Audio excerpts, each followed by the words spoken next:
తాకట్లో ఉన్న బంగారాన్ని విడిపించి ఆ రోజున మార్కెట్ ధర కట్టి మిగిలిన డబ్బును మీకు అందిస్తుంది కొమ్మూరి గోల్డ్. నమస్తే, వెల్కమ్ టు ఐ డ్రీమ్. నేను రేచల్. హస్త సాముద్రికం ప్రకారం చాలా మందికి రేఖలు ఉన్నాయని తెలుసు, ఆ రేఖల్ని నమ్మేవాళ్ళు ఉన్నారు. అయితే ధనరేఖ ఎక్కడ ఉంటుంది, దాన్ని కనుక్కోవడం ఎలా? డబ్బు ఎవరికి చేతి చెప్పండి? ప్రతి ఒక్కరికి ధనరేఖ ఎక్కడుంది, ఎంత ధనం వస్తుంది అని తెలుసుకోవాలని ఉంది కదా. మరి ఈరోజు ఆ డౌట్ని క్లారిఫై చేయడానికి మనతో పాటు ఉన్నారు హస్త సాముద్రికంలో 11 ఏళ్ల అనుభవం కలిగిన భైరవ దేవాంశ్ శనిగల గారు మనతో పాటు ఉన్నారు. వారితో మాట్లాడదాం. నమస్తే అండి. నమస్తే అమ్మా. చాలా మందికి డబ్బు కావాలని ఉంటుందండి. అసలు డబ్బు లేనిది ఏ పని జరగదు. ఇంకా ఆడవాళ్ళకైతే చెప్పనక్కర్లేదు. పాపం రూపాయి దాచి మరీ లైఫ్ లీడ్ చేస్తూ ఉంటారు. నిజంగా చేతిలో ధనరేఖ ఉంటుందా అండి? అందరికీ ఉంటుందా? ఉంటే గనక ఎలా గుర్తించాలి? ఇది పెద్ద డౌట్. మా వ్యూవర్స్కి క్లారిఫై చేయండి. హస్తంలో ధనరేఖ ఉంటుందమ్మా. అంటే ధనం అనేది మనకి ఇక్కడ చూసుకుంటే ఓన్లీ ఒక రేఖ ద్వారానే ధనం అనేది కాదు. ఇక్కడ మనకు 3 రేఖలు ప్రధానంగా ధనరేఖను సూచిస్తాయన్నమాట. చాలామంది మనకు చెప్తారు ఓన్లీ ఒక్కటే ధనరేఖని. అంటే ఇక్కడ మనకు చూడండి. సో ప్రధానంగా మనం చూసుకుంటే ఈ భాగ్యరేఖను, సో ఈ భాగ్యరేఖ ఇక్కడ నుంచి స్టార్ట్ అయిపోయేసి ఇక్కడ మనకు శని పర్వతం వరకు చేరుతుంది భాగ్యరేఖ. ఇది మనకు ప్రధాన ధనరేఖగా చెప్తామన్నమాట. ఇదేంటంటే ఓన్లీ ఇట్లా ఎవరికైతే ఈ రేఖ ఇక్కడ నుంచి కంకన్ రేఖల నుంచి స్టార్ట్ అయిపోయి శని పర్వతం వరకు చేరుతుందో వాళ్ళైతే పుట్టుకతోనే అదృష్టవంతులు. ఏదో అంటే వాళ్ళ ఫాదర్ కానీ లేకపోతే వాళ్ళ తాతలు ముత్తాతలు కానీ ఏదో విధంగా వాళ్ళకి ఆస్తులు ఉండడం కానీ ఇవన్నీ ఉంటాయన్నమాట. వాళ్ళు పుట్టుకతోనే అదృష్టవంతులు, ధనవంతులు అని చెప్పచ్చు అనమాట. ఇదేంటంటే వాళ్ళకు ఓన్లీ ఒక ఇన్కమే ఉంటుంది. ఎవరికైతే ఈ ఈ ఈ భాగ్యరేఖ అనేది స్ట్రైట్గా పొడవుగా అటుపక్కకి ఇటుపక్కకి వంగకోకుండా స్ట్రైట్గా వెళ్ళిందనుకోండి, శని పర్వతం వరకు చేరిందంటే వాళ్ళకు ఓన్లీ ఒక స్థిరమైన ఆదాయం ఉంటుంది. అది జాబ్ కానీ, జాబే మెయిన్ జాబ్ ఉంటుంది. ఎందుకంటే ఇది స్ట్రైట్గా గట్టిగా బాగా బలంగా ఉంటుంది. వాళ్ళకు ఒక జాబ్ పరంగా ఉంటుంది. దీన్ని మనం ప్రధానంగా ధనరేఖగా అంటాం. అంటే దీన్ని కెరియర్ రేఖ లేదా అదృష్ట రేఖ, ధనరేఖ అంటాం. ఇది ఓన్లీ ఒక ద్వారా వచ్చేది. ఇంకొక ధనరేఖ ఏంటంటే రవివేలి కింద ఉంటుంది. ఈ రవివేలి కింద ఇది మనకేందంటే మనకు ఈ ధనరేఖ ఎలా సూచిస్తుందంటే ఆత్మగౌరవం ద్వారా, అంటే బిజినెస్ ద్వారా. అంటే ఈ రేఖ ఉన్నోళ్ళు బిజినెస్ బాగా చేయగలుగుతారు, పొలిటీషియన్స్ అవుతారు. ఎవరికైతే ఈ రవిరేఖ ఇక్కడ స్ట్రైట్గా ఉందనుకోండి, కంకన్ రేఖల వరకు చేరుతుంది. కొంతమందికి వాళ్ళు మంచి పొలిటీషియన్స్ అవుతారు. స్ట్రైట్ లైన్ రవిరేఖ అంటే రవి అంటేనే మనకు గవర్నమెంట్ అనమాట. పొలిటీషియన్స్కి ఈ రవిరేఖ ఖచ్చితంగా ఉంటుంది. ఈ రవిరేఖ ఎవరికి నిలువుగా ఉంటుంది. దీన్ని మనము ఒక రకమైన ధనరేఖ అంటాం. తర్వాత చిటికెన వేలి కింద కనిష్ట అంగుళి అంటాం. ఈ చిటికెన వేలి కింద చిన్న చిన్న నిలువు రేఖలు ఉంటాయి. వీటి ద్వారా ఏంటంటే కమ్యూనికేషన్స్ ద్వారా లేదంటే బిజినెస్ ద్వారా, మంచి వాక్ శుద్ధి ద్వారా, అంటే కమ్యూనికేషన్, బిజినెస్, మీడియా, సో వీటి ద్వారా కూడా ధనం ఉంటుందన్నమాట. అంటే మనం ధనరేఖ ఒకటే కాకోకుండా, ఒక విధంగానే కాకోకుండా ఈ విధంగా మనం చూడాలి. భాగ్యరేఖను చూడాలి, రవిరేఖను చూడాలి, అలాగే ఈ కనిష్టాంగులి బుధుడి యొక్క రేఖలను కూడా చూసిన తర్వాత వీళ్ళకు ఖచ్చితంగా మంచి ధనం ఉందని చెప్పచ్చు అనమాట. కానీ భాగ్యరేఖ ఒకటి ఉందనుకోండి, భాగ్యరేఖ ఒకటి ఉంటే వీళ్ళకు ప్రధానంగా వీళ్ళు సంపాదించకపోయినా, అంటే వీళ్ళకు కొంతమందికి ఈ భాగ్యరేఖ పొడవుగా ఉన్న వాళ్ళకి వ్యూవర్స్ చూసుకోండి మీ హ్యాండ్లో కూడా, ఎవరికైతే ఈ కంకన్ రేఖల నుంచి భాగ్యరేఖ శని పర్వతం వరకు చేరుతుందో వాళ్ళకి ఖచ్చితంగా గవర్నమెంట్ జాబ్ ఉంటుంది. ఇది 90% గవర్నమెంట్ జాబ్ ఉంటుంది, లేదా గవర్నమెంట్ కాంట్రాక్ట్ చేయడం కానీ, లేదా గవర్నమెంట్తో వాళ్ళకి రిలేషన్స్ అనేవి ఉంటాయి అన్నమాట.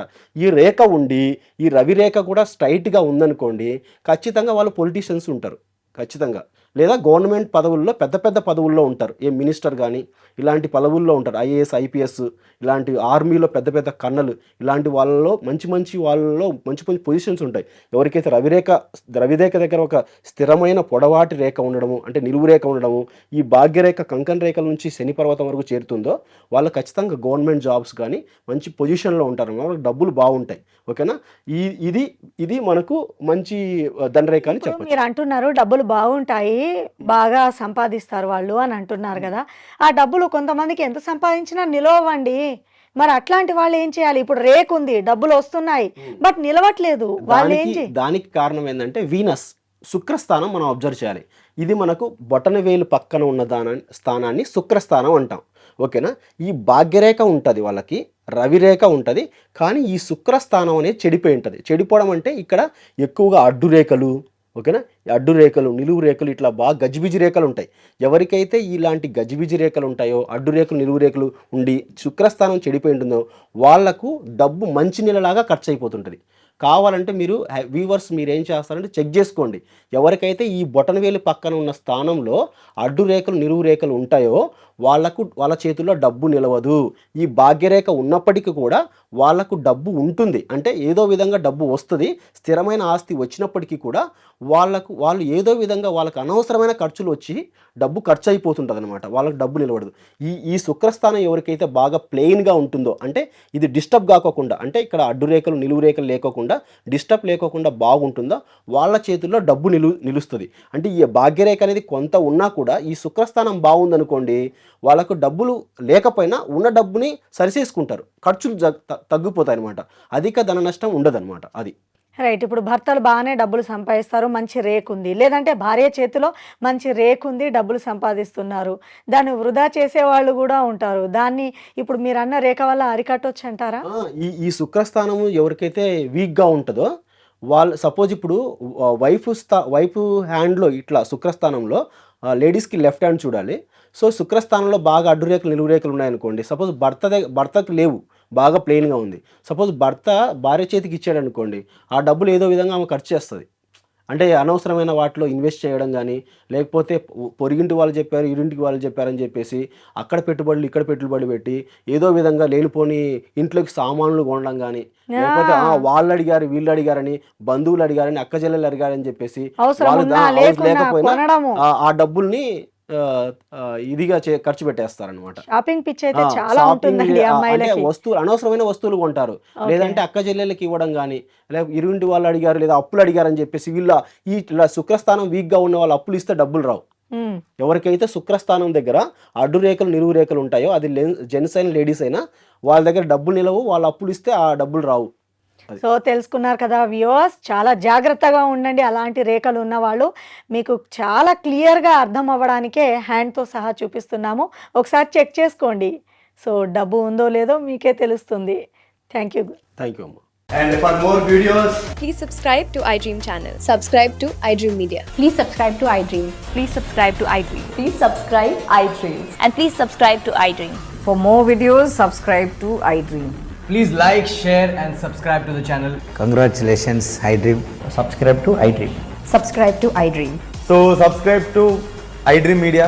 iDream ki iDream team andarki huge congratulations. Please subscribe iDream Media. Please subscribe to iDream.